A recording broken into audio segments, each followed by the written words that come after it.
Okay, welcome back to Motorz RC Off-Road. So this is a recap video of day number 2, which is Friday of the Cleveland Off-Road. U.S. Carpet Off-Road Championships. Yeah. And we're here in the hotel room doing this stupid video. Alright, well today we had seeding round 2, which was still the 3 minutes like yesterday, and then we ran qualifier 1 much later in the day, but that wasn't a real race. I know we've said this before, but seeding rounds we don't do very good in. It's hard for us to stack up a couple of good laps in a row, and that's what they take. They take your best 2 laps, consecutive laps. We seem to struggle there, but in the longer race formats, our average times get way better. So to start off, we'll start with the 17.5. At the end of that one, we had a fast lap of 14.97, which was really good. We haven't really dipped into the 14 seconds with that car yet here. Made just a couple little minor adjustments. We ran what we think is going to be our main tires on that car today in that race. So that was nice to see that they are coming alive. Once again, a little bit of bad luck, but top 2 on that one was a 30 seconds, so they were both about 15 seconds each. That put us 43 out of the 58 drivers that were here today, so that wasn't bad. Did move us up just a little bit from yesterday's effort, so that was pretty good on that one. Switch over here and his 4-wheel drive On seating. And this is same seating round and 4-wheel drive, so that puts us 31 with 31.50.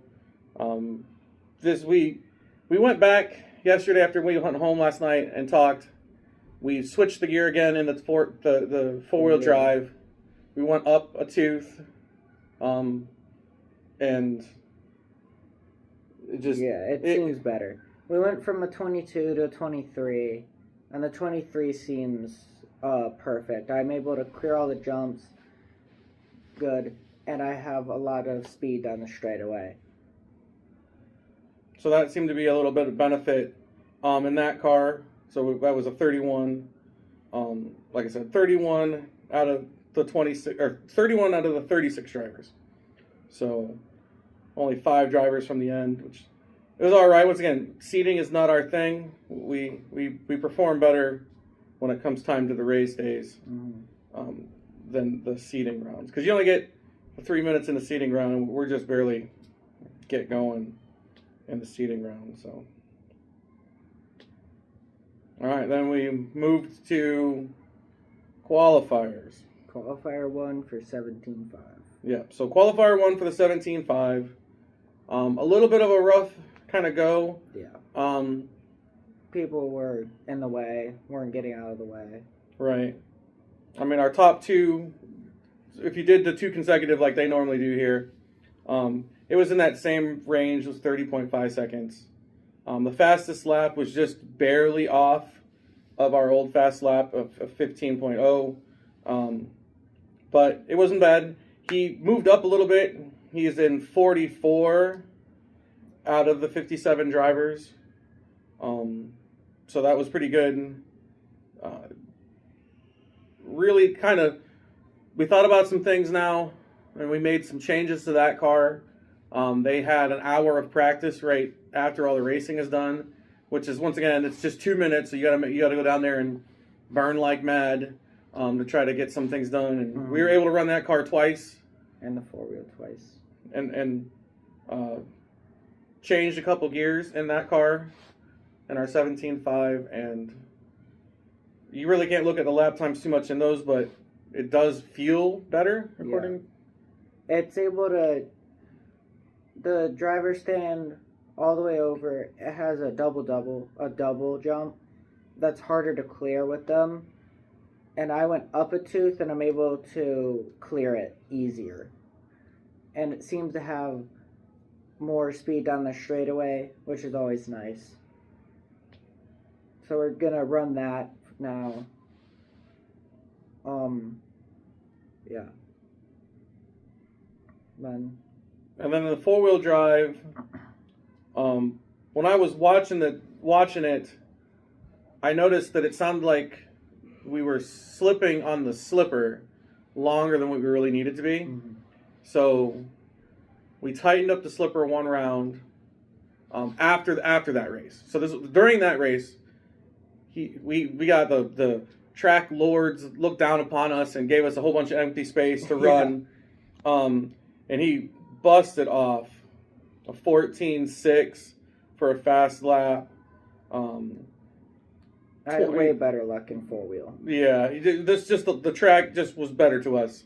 So he's running 25 out of the 36 drivers there. Really moved up. I think he finished third in his qualifier. So that was, we qualified like 7th out of the 9 guys that were in that one. So he was doing, just moved up. Like I said, the track opened up and he was just able to haul it through there. Looked really good. Then we ran it in practice here. Changed the gearing. Turn brake down. Oh yeah, we turned the brake. We didn't change the gearing in that one. Yeah, we turned brake down. Took the battery cutoff lower, so it doesn't cut off as much. Because if you look at that one's qualifier one, when it's dead in the double, it's dead. I ran out of battery. So we turned that down. I think we can get a lower brake than what we were already, than what we are now. So we may try that tomorrow. Yeah. So I mean, all in all, much better improvement than where we were last year. Even better than where we were today. So that's pretty good. So in the 4-wheel drive, we'll be race 36 again. But we, moved up a whole bunch. And then in the 2-wheel drive car, the 17.5, we're going to be race 47. But we went up a couple of spots in that one too. So we're same races. We're just up farther in. Instead of being dead last on both, we're 4th for the 17 and 3rd for the 4-wheel. Starting. Yeah, so we made some improvements. Like I said, that practice session tonight, I think definitely helped. I know it's only 2 minutes, and we made more than 2-minute progress. Yeah, we have a little quick adjustments we made. Dennis talked to one of the Hobby Wing guys that's down here about what we can do, because we're running Hobby Wing ESC in that 4-wheel drive. What we can adjust a little bit to milk a little more battery out of her, because she's just hogging through the battery, which was the same problem we've had since we got this ESC and motor combo.